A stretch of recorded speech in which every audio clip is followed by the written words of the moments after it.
everybody. Welcome back to another wonderful edition of Seller Performance Solutions. I'm Chris McCabe of eCommerce Chris. I'm with Leah McHugh here to talk about Prime Day. Of course, it's coming up very, very soon.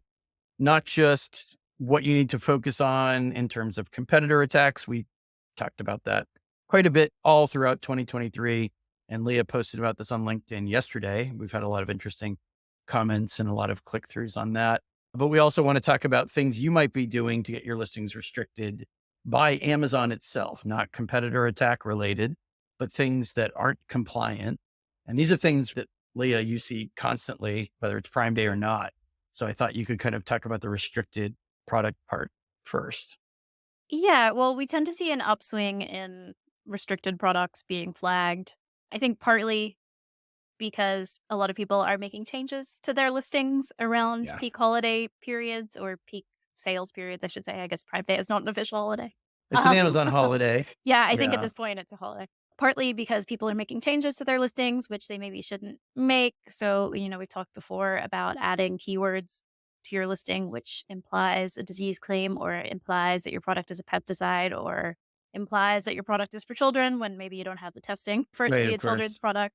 So we tend to see a lot of flags around that. But I don't think it's just Amazon's algorithm and sellers in overdrive. I think it is also that a lot of sellers start reporting each other more leading up to peaks holiday periods because it's in their interest to remove competition where they can. And so sometimes we'll see that in the form of an attack, but we also see a lot more sellers reporting other sellers for policy violations. So again, I think it's important to prepare yourself for an attack, but it's also important to look at yourself, look at your own account and your own practices and make sure you're not giving anybody any excuse to get you shut down before the peak sale period. And I think some people are getting an email from an agency or a marketing company saying, hey, we're getting you in position to sell more on Prime Day. We know how to enhance your listings. We know how to modify your listings. And then everyone starts thinking, oh, yeah, I got to do something to make sure I really kick it into high gear on Prime Day. So they're really just kind of responding to a special offer that they got in an email Well, I think it's just without everybody goes thinking. into optimization overdrive. So it's not Yeah. even just listing content. It's also things like, let's put these together as a variation because then it looked like you have more reviews and then that'll boost sales for both products. So we see a lot of anything around listing optimization that can get people into trouble is what we tend to be seeing people being suspended or flagged for around peak sales periods. And it makes sense that Amazon would do this because they're selling more of everything during Prime Day. So, of course, there's more scrutiny. Of course, there's more enforcement of policies when there are things that maybe have been ignored in the past, but there's also more scrutiny by your competitors, like you said. So it makes more sense that they're going to get more reports of listing violations.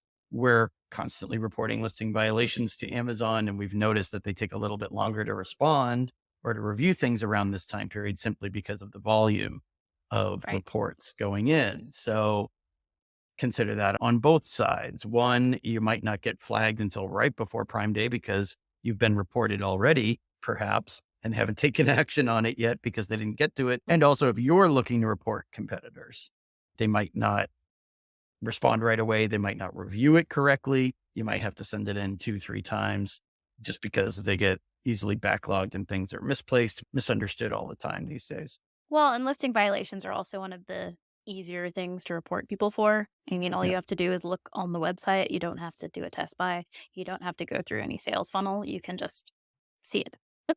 It also makes it a lot easier to report it to Amazon because you aren't really having to provide a whole lot of proof other than just explaining to them this is against this policy because of this, as Yeah. opposed to potential review manipulation or anything like that. You have to do a lot more investigating on your side before you can report somebody for that. So I think also we see a lot more reports like this around peak sales periods because it's quick and it's easy to report people for. And I love to refer to my favorite LinkedIn example, that thread where there was an agency or a service promoting all these changes you can make to images, right? They said it was the best user experience.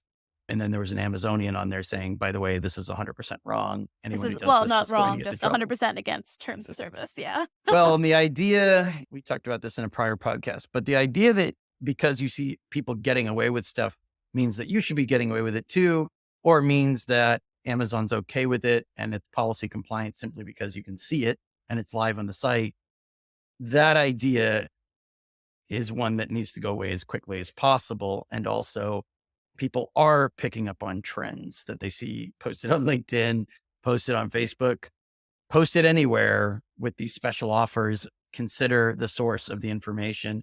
Are they compliance experts, or are they just trying to milk something like Prime Day? Well, and I think people get kind of focused on the reward rather than the risk in peak sales period. Mhm. So they see other people doing it.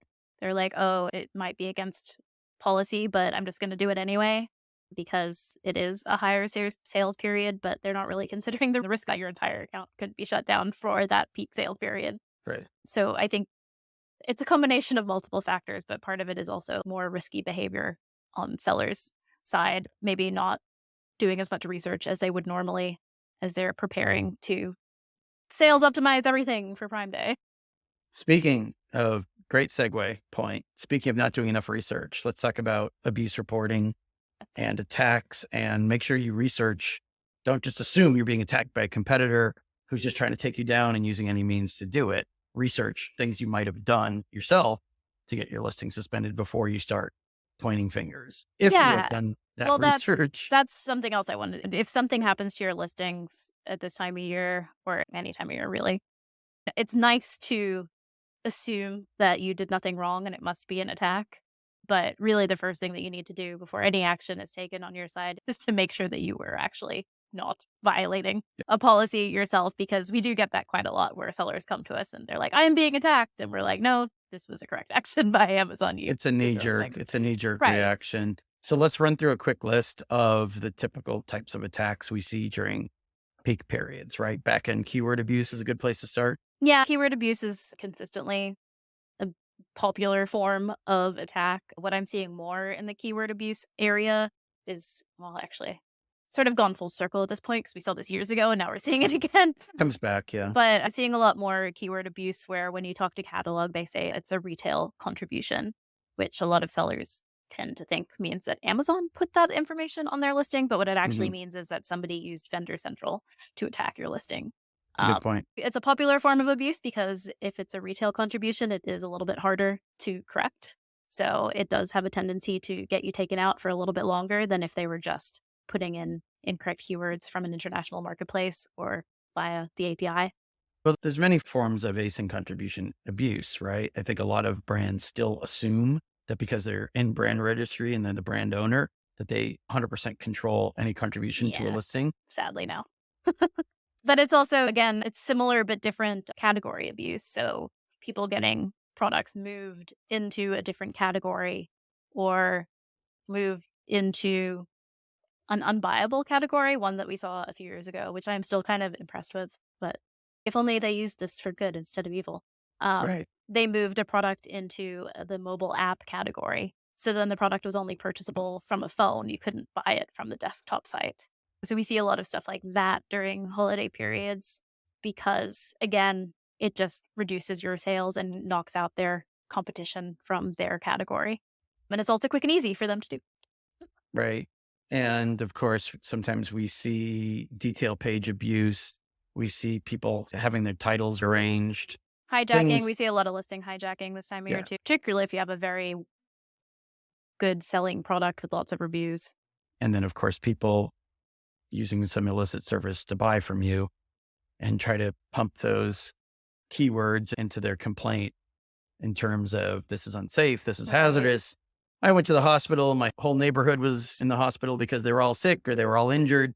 You just have to Or really fake and prepare. authentic, same types of. Right. This is counterfeit, even though it's a branded product and only being sold by the brands. These are things you have to prepare for and expect to have to appeal, even if it doesn't make sense, even if it's irrational. You do have to appeal it, even when you're disputing it. You're not necessarily writing a plan of action, of course. You might be asked for one, but you're essentially appealing this as an error, saying these are clearly timed attacks for Prime Day. You want to look for patterns in the buying history, of course. If you've had attacks previously from a particular party, you want to do some research and really kind of comprehensively go through any details you can provide. Because if you're very vague, if you're generic, and if you just throw it at Amazon and say, we're being attacked, you guys figure it out. We don't know exactly what's going on. They're not likely to do anything about it. Yeah. And then another one that we see pretty much every major holiday sales period are listings being flagged as adult that aren't adult products. Yeah. And a few that I'm seeing this year, which is sort of a newer one because it wasn't really a thing a few years ago, was getting products flagged as meltable. So then Yes, so ideally they're planning for your inventory to get removed from FBA because it isn't allowed to be in FBA during the summertime. that's true. Things that have no capability of melting are being flagged as meltable. Right. And we always see Yep. expiration complaints on products Expiration. I was that just that about that to. can't expire. My favorite was the plastic containers that were flagged as expired. Yep, the Tupperware Yeah. containers that were not capable of expiration. That's what I mean. Things that don't make any sense. And you would think that Amazon would anticipate that and would flag fewer listings that they could at least lift out the easy ones, things that don't even expire, for Or example. just maybe have a person look at it before they send out the complaint. Well, they're just marching through dozens or hundreds of these in one go, I think. Oh, I just don't think And they're even being reviewed at this point. It's just yeah, automated. a lot of what we're talking about today is unfortunate because they've been seen before. These aren't novel forms of attack. These are things that came up Black Friday, Cyber Monday last year, maybe Prime Day last year, maybe all of last year. I want to say I was working on this stuff on Thanksgiving the year Yeah, before last. So yeah, we see it pretty much every year, every sales peak. we want to, at some point, we've got a plan to send calendars to people at Amazon, circle the year. It's not 2022 anymore. Pretty sure it's not 2021 either. And see if they can start learning from some of these mistakes instead of just rushing through and slapping it together, copy and paste last minute. Ends up being a bad user experience for both sellers and buyers, of course, because buyers end up being exposed to fewer quality listings than they could be when your genuine listing is taken down in favor of somebody else. Anyone who's willing to attack you in some sort of black hat fashion probably is willing to mess with the quality of their own products and maybe not have the right ingredients in their product, right? If they can do it cheaper and just Yeah. put some info on the label and not expect anyone to care, right? Hmm. We've seen that too. So, Yeah, it's weird. I do assume that the people doing the attacks have not very good products. I don't actually have any yeah, evidence to suggest that, but I do assume that for whatever reason. yeah. That's not something we spend a lot of time talking about. Yeah. I'm not even sure if the media spends a lot of time talking about it, but If uh, you're willing to cut corners in an anti-competitive behavior, right. I assume you're willing to cut corners when it comes to product quality and safety. Yeah. So I didn't And realize I made this connection until you just said this. if you're willing to cheat in terms of policies and even laws, you're probably willing to cheat in Oh, terms of not other things tied to your own products. And you're probably just not selling as well as you could be if you had a better product. All right. Thanks, everybody. Let us know if you have any questions on anything we touched on today. Closer we get to Prime Day, the more likely strange and unusual things are likely to occur. And of course, some of them aren't unusual. That's the problem. That's the point. Flag those early and get them in front of our eyes or in front of competent eyes if you need to report anything to Amazon. Because if something's going wrong now, the sooner the better. Give them as much lead time as possible to fix the problem when you report it. Thanks, Leah. Thanks, Chris.